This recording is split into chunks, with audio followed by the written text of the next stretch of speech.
Europe 1, 11h, 13h, Pascal Praud et vous. Et de 11h à 13h sur Europe 1, vous pouvez réagir aussi en composant dès maintenant le 01 80 20 39 21. Pascal Praud et vous sur Europe 1. Bonjour Géraldine, et vous allez évidemment pouvoir interroger Fabien Villedieu, que vous connaissez, délégué syndicat Sudrail. Hier, c'était le secrétariat du Père Noël a ouvert son secrétariat. Depuis hier, on peut écrire au Père Noël, et vous en avez profité de ce secrétariat ouvert pour annoncer comme un calendrier de l'Avent, le traditionnel supplice chinois que les cheminots parfois de la SNCF imaginent chaque fin d'automne pour que nous passions de bonnes fêtes de fin d'année. Y aura-t-il des trains à Noël ? Bon, évidemment, je peux comprendre les motivations, elles sont essentiellement financières. Est-ce que il y aura, comme vous l'imaginez, c'est la phrase que vous avez écrite, ces prochaines semaines, nous sommes déterminés à construire une puissante mobilisation exclusivement sur le sujet des salaires, a prévenu Sudrail. Bonjour, monsieur Villedieu. Bonjour. Oui, peut-être que je vais essayer de retourner à la situation. C'est qu'aujourd'hui, le problème, c'est pas les grèves à la SNCF. C'est ça le problème de la France aujourd'hui. Non, le problème de la France, c'est le problème des salaires. Voilà. L'INSEE a expliqué que l'année dernière, les Français ont perdu en pouvoir d'achat. Que cette année, on risque de perdre en pouvoir d'achat. Enfin, le problème numéro 1, c'est pas les grèves à la SNCF. Il faut arrêter. Ça, c'est de la flûte de Pan. Le problème numéro 1, c'est l'histoire du pouvoir d'achat, et qu'aujourd'hui, avec le fruit de son travail, même quand vous travaillez en horaire décalé, vous avez du mal à faire vos courses. Pendant des années, et c'est d'ailleurs ce que fait le ministre de l'économie, il demande gentiment aux branches professionnelles, aux patrons, d'augmenter les salaires. Cela ne vient pas. Cela vient tellement pas qu'une partie de la population bascule de plus en plus dans la pauvreté. Il y a 2 jours, il y a un rapport du Secours catholique qui est sorti, qui explique que 14% de la population a basculé dans la pauvreté, ce qui fait plus de 9 millions de personnes. Donc soit on attend gentiment que ça vient, alors qu'il y a quand même de l'argent. Alors, je sais que vous n'êtes pas fan à chaque fois que je dis ça, mais il y a de l'argent. Il y a de l'argent à la SNCF. La SNCF, elle a fait un pognon de dingue en 2023. Elle a fait en 2022, 2,4 milliards d'euros. Il y a plein d'entreprises qui font de l'argent. Il y a des entreprises en difficulté, c'est vrai, mais il y a plein d'entreprises qui font de l'argent. Donc des problèmes d'inflation d'un côté, des entreprises qui ont de l'argent, qui ont restauré leur marge en 2022 et en 2023. Et surtout, il ne faudrait pas faire grève. Bon, qu'est-ce que vous demandez ? Vous demandez une augmentation pour tous les salariés de la SNCF, une augmentation égale, qui soit égale à l'inflation ? Non, moi je veux une augmentation supérieure à l'inflation. Parce que si vous demandez... Pour tous les salaires ? Nous, on demande, pour tous les cheminots, une augmentation de 400 € brut par mois. Voilà. C'est d'ailleurs ce qui a été fait. Mais ce n'est pas en pourcentage, c'est 400 € pour tout le monde. On préfère les augmentations uniformes, parce qu'en pourcentage, plus vous avez un gros salaire, et plus l'augmentation est importante, et qu'aujourd'hui, on se rend compte à la SNCF, mais pas seulement, il y a un problème sur les petits salaires. Donc les petits salaires à la SNCF, c'est le plus petit salaire, c'est le SMIC ? Oui, vous savez, aujourd'hui, la grille de rémunération des agents statutaires, il y a 25% de la grille de rémunération des agents statutaires qui est sous le SMIC. Et c'est parce qu'ils font des horaires décalés qu'ils arrivent je comprends jamais rien. Voilà. Ça. À chaque fois que vous me le dites, je ne comprends pas comment il peut exister des salaires, en plus dans la fonction publique, qui soient sous le SMIC. Parce qu'il y a les primes que vous rajoutez. Oui, mais... C'est les primes qui vous permettent d'être au-dessus le SMIC. Oui, mais j'entends bien, mais lorsqu'on signe son contrat, on signe en dessous le SMIC à ce moment-là, parce qu'il n'y a pas les primes. C'est ça que je ne saisis pas à chaque fois. Mais bon, je vous fais confiance. Mais bon, ça fait des années que les gens ils ont signé leur contrat, et qu'il fut un moment, il était au-dessus du SMIC. Bon, peut-être ne sont-ils pas à temps plein dans ces cas-là ? Non, ils sont à temps plein. Bon. Donc une augmentation pour tout le monde de 400 €. Votre interlocuteur, ce sera la direction ? Oui. Bon, il y a déjà des réunions qui sont prévues ? Nous, ce qu'on explique, c'est que là, on a un mois, en gros, un gros mois, pour avoir de véritables négociations et avoir de vrais... Et je pense que ça peut faire écho, parce que les problèmes de salaire, ça ne concerne pas que les SNCF. Ce que vous dites, et je veux quand même insister sur quelque chose. C'est que l'actualité a vu que la succession, y compris le ministre de l'écologie, expliquait que les catastrophes naturelles, c'est pas derrière nous, c'est devant nous. Il va falloir s'habituer aux catastrophes naturelles. Il y a 20 ans, on ne savait pas que la pollution engendrait une partie de ces catastrophes naturelles. Aujourd'hui, on le sait. On ne le savait pas il y a 20 ans.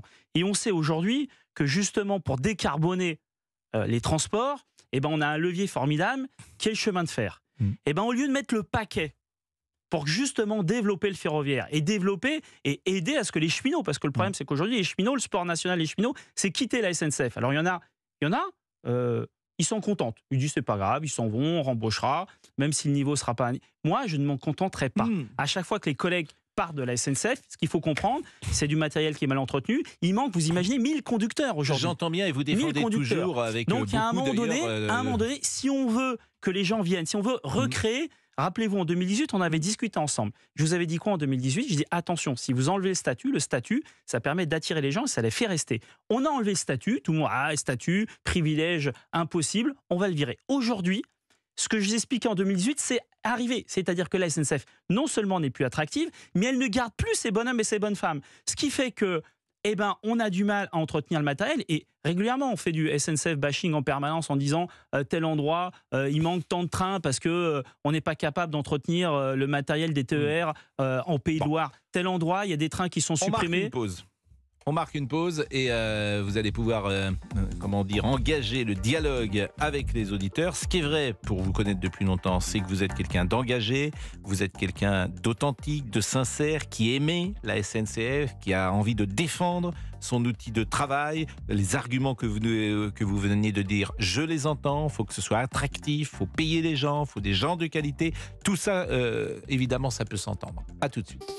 Europe 1. Pascal Praud et vous. De 11h à 13h sur Europe 1, vous écoutez Pascal Praud et vous réagissez au 01 80 20 39 21. On vous retrouve avec votre invité Fabien Villedieu, délégué syndicat Sudrail, puisqu'on parle grève à la SNCF. Pascal. Une grève à la SNCF pendant les vacances de Noël. Sudrail envisage une puissante mobilisation. Le syndicat veut rouvrir les négociations sur le sujet des salaires et n'exclut pas des journées d'action au moment des grands départs. 400 € pour chaque personne. Ça représente combien de personnes d'ailleurs ? Là, on est 150 000 cheminots, excusez-moi. Donc 150 000 personnes. Et ça coûterait 700 millions. C'est pour ça que... 700 millions, ça coûterait... Les 400 € d'augmentation. D'accord. Et vous avez donné tout à l'heure le chiffre de résultat de 2,5 milliards. 2,4 milliards. Mais j'imagine qu'il y a de l'investissement derrière et que ces 2,5 milliards sont réinvestis dans l'entreprise. Cédric est avec nous. Bonjour Cédric, vous habitez Bourg-en-Bresse, vous êtes chef d'entreprise. Que voulez-vous dire à Monsieur Villedieu ? Bonjour Pascal et bonjour Monsieur Villedieu. Bonjour. Alors en fait, Monsieur Villedieu, il est bien sympathique, mais en réalité, il me fait doucement rigoler pour plusieurs raisons. Il demande une augmentation de 400 €. Allez, parce que sous couvert de, il y a l'inflation, en France on n'est pas bien, etc., etc. Si vous voulez, monsieur, qu'on vous soutienne, commencez par manifester ou faire une grève en demandant la baisse du prix des billets, par exemple. Si vous voulez faire une grève pour qu'on vous soutienne, faites une grève en offrant la gratuité aux passagers. Pour la même raison, vous parlez sous couvert d'écologie, peut-être pour vous donner bonne conscience, mais si, effectivement, vous avez raison, le train, c'est la façon la plus écologique de circuler dans le monde. Et pour autant, vous faites grève au moment où les gens veulent prendre le train, c'est-à-dire pendant les vacances. En fait, vous êtes plus crédible. D'abord, parce que vous avez un des CE les plus puissants de France, vous ne payez pas vos billets de train, vous avez des avantages pas possibles, vous partez à la retraite plus tôt et vous demandez encore 400 €. Quand vous faites grève, vous ne pensez pas à cette dame de ménage qui va faire ses ménages et qui se lève à 4 h du matin et qui, elle prendra sa retraite à 65 ans et qui, elle a besoin de travailler. Tout ça, vous n'y pensez pas. Vous pensez qu'à vous. En fait, le Sudrail, enfin vous en tout cas, vous êtes des nombrilistes en réalité. Vous pensez à vous. Si vous voulez qu'on vous soutienne et si vous pensez que la France ne va pas bien comme vous le dites, eh ben faites en sorte de faire une grève pour les Français, pas pour vous. Ok, pas pour vous, parce que ça, en fait, ça devient ridicule vos grèves. Toutes les vacances, vous faites des grèves, on ne sait même plus pourquoi. Pour 400 € d'augmentation. Alors, Monsieur Villedieu va vous répondre. D'abord, point par point, peut-être. Vous travaillez aujourd'hui moins que les autres ? Non, on est aux 35 heures comme tout le monde. Mais et vous serez en retraite à quel âge ? Tous les nouveaux embauchés sont en retraite à 64 ans. Voilà. C'est faux. Mais si, tous les nouveaux embauchés sont contractuels, ils sont à la retraite. Par contre, je vous ai écouté sagement, monsieur, même si vous avez dit des choses pas très gentilles. Pourquoi vous dites c'est faux, puisque monsieur Villedieu dit que c'est vrai, les nouveaux embauchés, c'est des contractuels, ils partent à la retraite à 64 ans. Mais par contre, la petite musique des privilégiés, on l'a entendu beaucoup, j'entends encore aujourd'hui. Mais moi, il y a un truc que je comprends pas. Il y a 2000 collègues de la SNCF qui ont quitté la SNCF. Si c'était le Club Med à la SNCF, si effectivement on était les privilégiés de dingue, mais ils sont sadomaso. Alors comment ça se fait qu'on se barre aujourd'hui ? Je vous le dis, monsieur, le sport national des collègues cheminot, c'est quoi? C'est regarder les embauches à droite et à gauche pour quitter la SNCF parce que les cheminots sont en souffrance. Ce n'est pas vrai.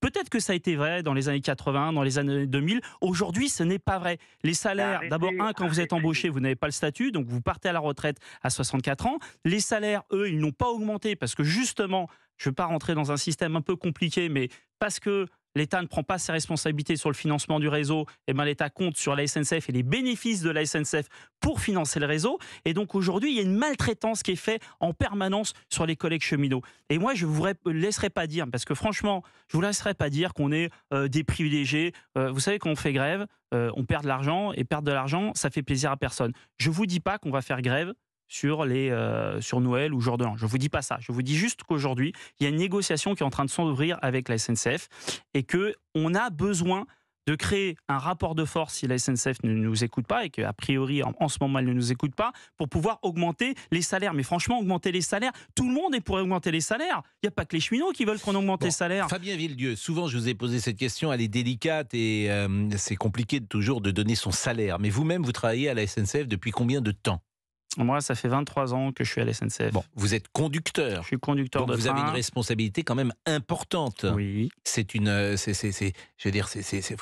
demande une concentration, ça demande de la qualité technique, ça demande de la préparation, ça demande beaucoup de qualité de conduire un train, en plus de la responsabilité de la charge mentale, comme on dit. Oui. Je pense. Bon, est-ce que après combien de temps avez-vous dit, après 23 ans, vous avez quel âge sans indiscrétion ? J'ai 46 ans. 46 ans. Combien vous gagnez par an net ? Par an, ça je sais pas. Je suis à 3 000 € net par mois. 3 000 € net par mois. Est-ce que vous trouvez que c'est un bon salaire ou est-ce que vous pensez que ce salaire est sous-dimensionné ? D'abord, ce n'est pas une grève des conducteurs de train. Moi, je suis conducteur de train. Et c'est vrai que c'est les salaires au collège exécution qui sont les plus élevés. Mais il y a beaucoup de petits salaires. Vous prenez des agents des guichets, vous prenez les agents du matériel. C'est-à-dire que vous ne demandez pas les 400 €? On demande pour tout le monde. Mais vous savez, c'est une augmentation. Moi, je ne fais pas de catégoriel. Je ne suis pas là. Je suis pas là pour défendre les conducteurs de train de la SNCF. Est-ce que votre collègue italien... Je suis là pour défendre tous les cheminots. Et je pense même, et c'est pour ça que je viens, moi, vous savez, je viens par courtoisie ici. Une grève à la SNCF, c'est un rapport entre la direction de la SNCF et les syndicats. Je viens par respect des usagers pour leur expliquer pourquoi. Oui, et puis il y a l'opinion publique, ne soyons pas aussi. Vous passez plutôt bien dans les médias. Vous donnez plutôt une bonne image. L'année dernière, médiatiquement, la grève a été une catastrophe pour la grève des contrôleurs. Et pour autant, ils ont gagné. C'est eux qui concrètement ont gagné le plus. Voilà. Donc vous savez, le fait que ça soit une grève populaire ne fait pas que vous gagnez à la fin. Non, mais c'est important, l'image, vous êtes sympathique, vous êtes courtois. Mais je ne suis pas que sympathique, vous demanderez à mon patron, je ne suis pas toujours très sympathique. L'image que vous donnez est plutôt bonne. Mais vous n'avez pas répondu à ma question. Est-ce que, et après on passera une pub, est-ce que vous trouvez que votre salaire par rapport à vos collègues, par exemple, est-ce que votre collègue allemand gagne plus après, dans la même situation, 46 ans, 23 ans de boîte, conducteur de train, est-ce qu'il gagne plus que vous ? En Allemagne, en Italie, en Angleterre. En Angleterre, un chauffeur de bus en Angleterre gagne plus qu'un conducteur de train. Un conducteur allemand gagne bien plus qu'un conduccteur de train. Ça, c'est important de le dire. Parce que je tiens à dire, parce que des fois, 3 000 €, évidemment, ça peut paraître beaucoup. Enfin, conducteur de train, moi, je conduis des trains, il y a 1500 personnes dedans, j'ai des responsabilités de dingue, et je travaille 7 jours sur 7, 24 heures sur 24, pas d'affilée, mais je peux travailler à 4 heures, entre 3 heures et 4 heures du matin. Donc oui, 3 000 €, quelqu'un qui a des responsabilités dingues, ce n'est pas un salaire de privilégié, mais je suis d'accord avec vous, vous pouvez le sous-entendre. J'entends. Ah non, moi je ne le sous-entends pas, je trouve qu'effectivement, vous pourriez, c'est un bon salaire, mais si vous pourriez gagner plus, effectivement, pour le travail que vous faites, ça me paraît très clair. Bon, on marque une pause. Je n'ai même pas salué Fabrice Lafitte qui est là. Bonjour Fabrice. Bonjour Pascal. Et je n'ai même pas salué non plus Monsieur Boubouk qui est là aussi et qui est avec la page Facebook et qui tout à l'heure aura une surprise. Eh oui, une surprise pour nos auditeurs, et oui, par rapport à notre page Facebook, bien sûr, vous le savez. Il parle comme Gulux maintenant. Oui, la page Facebook. Bon, et vous vous souvenez de la Collegia, le petit train, la chanson du petit train. Oui. Eh ben ça, j'aimerais bien qu'on revienne avec. On rendrait hommage au train à travers des petites chansons. On se fait un petit café, on le passe juste après. Voilà. Ouais, est-ce que vous partez en voyage aussi, j'aime bien. Est-ce que vous partez en voyage de Jean Sablon? Vous vous souvenez de Jean Oui, Sablon? absolument. Avec Mireille. Mais Jean-Jacques Dutronc avait chanté cette chanson. Avec Françoise Hardy. Avec Françoise Hardy. Est-ce que tu partais en voyage? Peut-être pas. À tout de suite. Europe 1, Pascal Pro. 11h13, c'est Pascal Pro et vous sur Europe 1. 01 80 20 39 21, c'est le numéro que vous composez pour réagir. Comme Cédric que nous avons en ligne. Comment ça s'appelle ça, monsieur Fabrice? Alors, le nom du groupe, c'était Rudolfo et Sutupica, et le nom, c'est la Corée Riala. Voilà, et puis on voyait un Avec petit l'accent. train, donc c'est pour ça Petit que train dans les Andes. mémoires collectives. Bon, vous êtes chef d'entreprise, Cédric. Moi, je vais vous dire quelque chose, c'est que le salaire, c'est le nerf de la guerre. L'argent, c'est le nerf de la guerre. Et si vous voulez des gens de qualité, il faut les payer. Donc, je sais pas l'entreprise, je sais pas l'entreprise que vous avez, faut les payer, faut les respecter, faut qu'ils puissent vivre décemment et qu'effectivement, faut qu'ils puissent vivre de leur salaire. Et si vous êtes d'accord, on est tous d'accord. Et c'est vrai que parfois, dans les entreprises, les salaires ne sont pas assez élevés. Et surtout avec un coût de la vie qui a beaucoup augmenté ces derniers mois. Mais alors là-dessus, il n'y a pas de problème. Là-dessus, je suis complètement d'accord. Maintenant, moi, je veux revenir sur une chose. D'abord, à aucun moment, j'ai dit textuellement que monsieur ou que les agents SNCF étaient des privilégiés.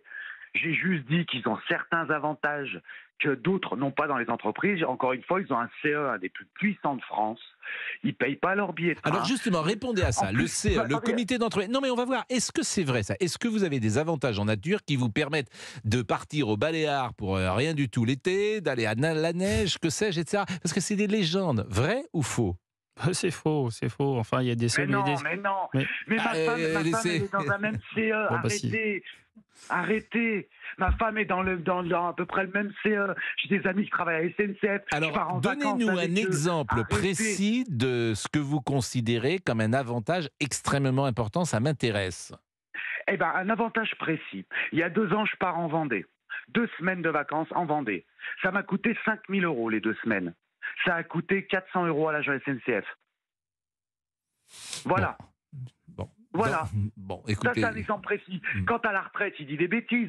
Les cheminots, avec la nouvelle réforme, ils partent maximum 62 ans, pas 64. Et les chauffeurs, ce que je peux comprendre, parce qu'ils ont une charge mentale, mon grand-père était conducteur de train. Donc, ils partent encore plus tôt. Donc, faut pas dire n'importe quoi. Moi, encore une fois, je veux bien comprendre l'augmentation des salaires. Je veux bien qu'on soutienne la SNCF dans leur démarche. Mais s'ils veulent qu'on les soutienne, qu'ils arrêtent de prendre les gens en otage et qu'ils fassent des choses pour les gens. Si je peux répondre, monsieur, on a une discussion sérieuse. Donc, les agents embauchés à la SNCF depuis le 1er janvier 2020 sont des contractuels. Ils partent à la retraite à 64 ans. Révisez. Moi, je sais de quoi je parle. Par contre, vos exemples de CE, mais qu'est-ce que vous savez? 400 €, 2 semaines au Baléares, mais il faut arrêter. Il faut arrêter toutes les entreprises de plus de 5... Écoutez-moi, monsieur, je vous ai sagement écouté, écoutez-moi.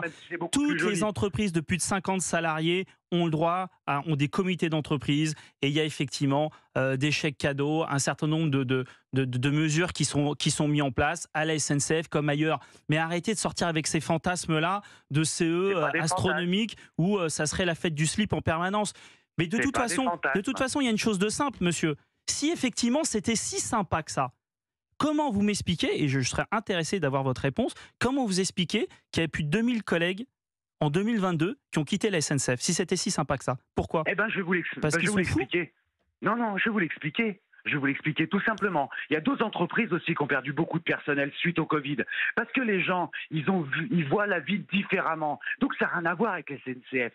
Ça, pour le coup, les gens qui partent, c'est pas parce que c'est la SNCF. On peut faire une étude dans toutes les entreprises. Plein de gens sont partis, sont installés eux-mêmes, ont cherché un meilleur confort de vie. Parce qu'effectivement, la SNCF, il y a des horaires difficiles. Ça, il faut le savoir et je le conçois. Donc, quand on travaille en 3-8, quand on travaille de nuit, etc., effectivement... Bon, Cédric, on a compris à peu près que vous ne serez pas d'accord, que c'est 2 conceptions qui s'opposent. Moi, ce qui m'intéresse, c'est... je pense aux auditeurs qui nous écoutent et qui sont des futurs usagers. Quand est-ce que vous avez prévu de vous voir avec la direction pour qu'on n'arrive pas précisément à cette grève possible? À cette question, vous allez pouvoir y répondre dans 1 seconde après la pause.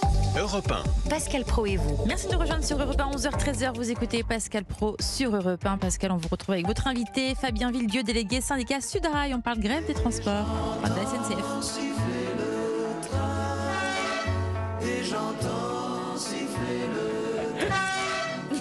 Oh, c'est bon. C'est bizarre, mon Oui, c'est Ah, ça. mais il gâche tout. Oh, pardon. Et moi, j'ai la nostalgie. Ouais, vous savez ouais, montrer le qu'aujourd'hui- petit bouton, donc j'y vais. J'ai la nostalgie en général des années 70, mais j'ai la nostalgie d'aller sur le quai pour dire au revoir, parce qu'aujourd'hui on ne peut plus, pour les voyages TGV, on ne peut plus accompagner ses enfants ou sa grand-mère. Ça dépend où. Ça dépend. Oui. À Paris, non, mais Oui, moi j'habite Paris, donc je veux Oui. bien aller Oui. prendre le train à Saint-Brieuc, mais, Non, mais dans, mais si je dans veux- beaucoup de villes, on peut, Pascal. Oui, c'est possible, mais donc on ne peut plus l'accompagner parce qu'il y a des portails automatiques. Il n'y a plus de vitres parce que jadis on se disait au revoir, on baissait la vitre et puis on faisait passer la valise, la dernière valise, voire le petit qu'on faisait monter comme ça, à même le quai. Ça se fait plus du tout. Mais en revanche, Fabien Villedieu, je voudrais que vous nous parliez, parce que c'est quelque chose souvent qui est mis en cause, le prix du billet. C'est vrai que par exemple, pour aller, je pense, moi je vais souvent à Nantes ou à La Baule, je pense que si je veux aller en seconde, sans carte, sans rien du tout, je vais payer 80 € un aller, je vais peut-être payer 160 €. L'aller-retour. voire plus parfois. Moi, pour aller en Bretagne, parfois, c'est plus de 100 écoutez, €. Hein. Et ça, tiens, on va faire en direct. Je vais aller parce que moi j'ai la petite application qui est pas mal d'ailleurs, la petite application. SNCF Connect. Exactement. Il faut que je la mette à jour manifestement là. Mais pourquoi c'est si cher, Fabien Villedieu? Tout simplement parce que quand vous prenez votre TGV, vous payez un péage. Le train paye un péage, un peu comme vous êtes en voiture et vous êtes sur l'autoroute. Voilà, il y a un péage. Et ce qu'il faut savoir, c'est que 40% du prix du billet, c'est le péage. Et pourquoi le péage il est cher? C'est parce que c'est le modèle économique qui est comme ça en France. Ce sont les opérateurs, c'est-à-dire c'est les entreprises ferroviaires qui payent le réseau. Ce qui n'est pas du tout le cas de l'Italie. C'est pour ça qu'on fait des fois des comparaisons entre le modèle italien, les prix des billets en Italie, prix des billets en Espagne ou en Allemagne. Le modèle n'est pas du tout le même. En Italie, en Espagne et en Allemagne, c'est l'État, donc le contribuable, qui finance le réseau. Ce qui est logique d'ailleurs parce que le réseau appartient à l'État. Donc vu que l'État français, notamment Bercy, ne veut pas financer le réseau, eh ben, il demande aux opérateurs, en l'occurrence la SNCF, et la SNCF le répercute sur le prix du billet. Voilà pourquoi c'est cher. Et voilà pourquoi toutes ces comparaisons internationales n'ont aucun sens. Parce que ce n'est pas le même modèle économique des systèmes ferroviaires européens que celui de la France. Donc aujourd'hui, tant que l'État ne décide pas de prendre à sa charge sa responsabilité et de financer le réseau, eh ben, vous ne pourrez pas faire baisser le prix des billets. Donc c'est pour ça que ça me fait toujours marrer quand je vois Clément Beaune, le ministre des Transports, qui dit oui, c'est trop cher, on va essayer de challenger la SNCF pour faire baisser les prix. Sauf que lui, il le sait pourquoi c'est cher. Parce que si vous faites baisser les prix des billets, eh ben, vous financez plus votre réseau. Paris-Montparnasse-La Baule, par exemple, aujourd'hui, il y en a un à 18h51 qui arrive à 21h55, 95 €. 95 €. C'est cher parce que le modèle est comme ça. Et ce n'est évidemment que l'aller. Alors, on est avec Jean-Marc et peut-être c'est un éclairage différent parce que on présente à tort, bien sûr, parfois les salariés de la SNCF comme des ultra privilégiés. Vous, Jean-Marc, vous vouliez apporter peut-être un angle ou une vision différente. Bonjour. Bonjour. Et merci d'être avec nous. C'est très gentil. Moi, je suis père de cheminot. Mon fils est à la SNCF depuis 20 ans.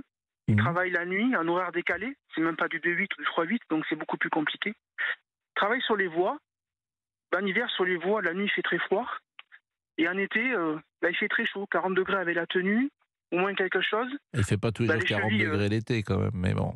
Je parle en été. Oui, pas quand tous il les a jours fait sa 40 journée degrés. où il a fait très chaud, oui. je peux vous dire qu'à la fin d'une journée, c'est quelque chose. Bon, lui, il n'a plus de cheville parce qu'à force de marcher sur le balastre, c'est tout le temps blessé. Il n'a plus d'épaule à force de le salaire, quand je vois son salaire. Donc, c'est du conflit familial. Ça, c'est avec votre la famille. fils. C'est votre fils, oui. c'est ça. Quel âge il a, votre fils? Il a bientôt 40 ans. Et il est déjà cassé. Ouais, il faut le dire. Il est déjà cassé. Parce que les horaires décalés, c'est compliqué. Il faut se les faire. C'est pas les seuls à les faire. Il gagne combien?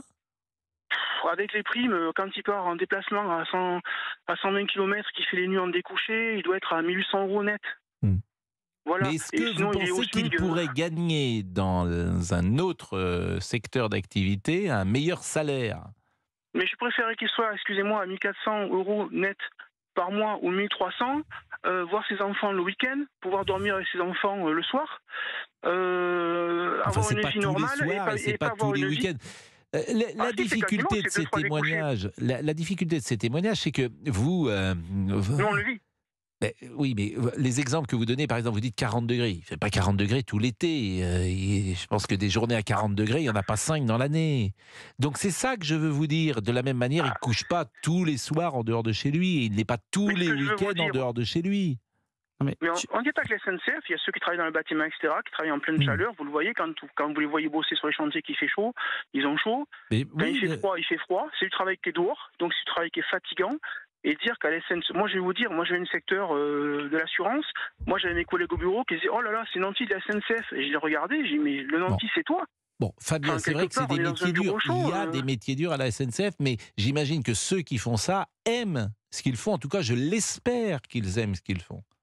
Oui, ils aiment surtout que c'est indispensable parce qu'il y a eu 2 catastrophes naturelles, 2 tempêtes en l'espace de 10 jours. Il y a plus de 2000 arbres qui sont tombés sur les voies et effectivement, les collègues, ils étaient au charbon pendant la tempête. Alors oui, c'est pas tous les jours 40 degrés. Mais je peux vous dire que quand vous travaillez en pleine voie à 35 degrés, en plein cagnard, et ça c'est la réalité entre quasiment le mois de juin et début septembre, l'hiver c'est le froid, et j'en veux pour preuve qu'aujourd'hui, l'Infra, donc c'est les collègues de l'Infra qui bossent sur les voies, a énormément de mal à recruter. Parce qu'il y a un moment donné, il y a un principe de réalité. Si vous êtes bien, si ça se passe bien, en gros, il y a plein de candidats et puis les candidats, ils restent. Voilà. Aujourd'hui, on a du mal à recruter et encore plus grave, on a du mal à garder. C'est-à-dire qu'il y a beaucoup de collègues de l'Infra, notamment quand ils arrivent à 40 ans. Ce que vous appelez l'Infra, c'est... L'Infra, c'est l'infrastructure. Oui. C'est ceux qui bossent sur les voies, les caténaires. Vous avez parfaitement raison. Pour attirer, il faut payer. Et par contre, vous avez dit quelque chose où moi, je ne suis pas tout à fait d'accord. C'est-à-dire, si vous n'êtes pas content, vous partez ailleurs. Mais le problème, c'est que si on fait ça peut marcher dans un certain nombre de métiers, je suis prêt à l'entendre. Des métiers à forte valeur ajoutée, c'est-à-dire un collègue de l'infrastructure qui est par exemple caténériste, à part la SNCF, ça n'existe nulle part. Voilà. Donc vous mettez quasiment 2 ans à le former. Il y a du 25 000 volts, donc il ne faut pas faire de bêtises. Donc si le collègue, il reste 2 ans, 3 ans, et il n'est pas content, il s'en va, ce n'est pas viable ça. Je suis d'accord. On a un modèle économique à la SNCF où les gens, il faut qu'ils restent. Je suis d'accord avec vous. Parce que moi je suis conducteur de train, on peut penser ce qu'on veut qu'on est conducteur de train, c'est 1 an de formation. Si au bout de 10 ans je m'en vais, économiquement, c'est pas viable. Il faut que je reste. Voilà, donc le truc de dire vous n'êtes pas content, vous vous barrez, ça ne peut pas marcher dans le ferroviaire. Et d'ailleurs, toutes les entreprises ferroviaires le comprennent parce qu'ils font tout pour augmenter les salaires et trouver justement ces fameuses carottes pour que les gens restent. Et si vous ne faites pas ça, vous avez le problème qu'aujourd'hui, les trains sont supprimés. Merci d'avoir été avec nous ce matin et on espère que vous trouverez une solution, bien sûr, pour les usagers, mais même pour vous, parce que ces arguments peuvent être convaincants. C'est un métier difficile et il faut payer, bien sûr, les gens qui ont de la qualité, qui ont de l'expertise, qui ont de l'expérience et les payer à leur juste valeur, bien évidemment. Merci Fabien Villedieu, c'était un plaisir de vous écouter. Merci évidemment aux auditeurs d'être intervenus. On va marquer une pause et on va se retrouver avec notre ami. Vous connaissez Olivier Guénec ? On s'est déjà rencontrés, mais... C'est Monsieur Boubouk. Pourquoi Monsieur Boubouk ? Parce qu'il s'occupe de la page Facebook. Oui. Alors, très beau surnom. Il est très jeune, il a très peu d'expérience encore, mais il est promis à un grand avenir. C'est gentil, mais j'ai le même béret. Non, pas béret, casquette, pardon, excusez-moi. Fabien Villedieu. Il confond un peu les choses. Oui. Béret, casquette, pantalon, pull, tout ça n'est pas encore il est dur avec vous. Tout ça n'est pas encore bien formé. Mais là, il va apprendre avec nous, Pascal, notamment avec Gérald. Compliment à Fabien, très belle casquette quand même. Mais moi, j'aime bien Fabien Villedieu. Voilà. Donc j'aime bien l'écouter, j'aime bien l'entendre et je suis plutôt. Mais je serais un très mauvais patron parce que moi, j'augmenterais tout le monde. Donc vous avez oublié avec moi. Je pense que le nerf de la guerre, c'est l'argent et que les gens, s'ils gagnent mieux leur vie, ils sont plus heureux. Donc voilà. Et je serais attentif à bien payer les gens. Bon, maintenant, c'est noté. C'est pour ça, vous êtes patron. C'est pour ça que je ne suis pas patron et personne ne m'a donné évidemment cette fonction-là parce que on a remarqué sur nos salaires. Voilà. Bon, la pause et nous revenons.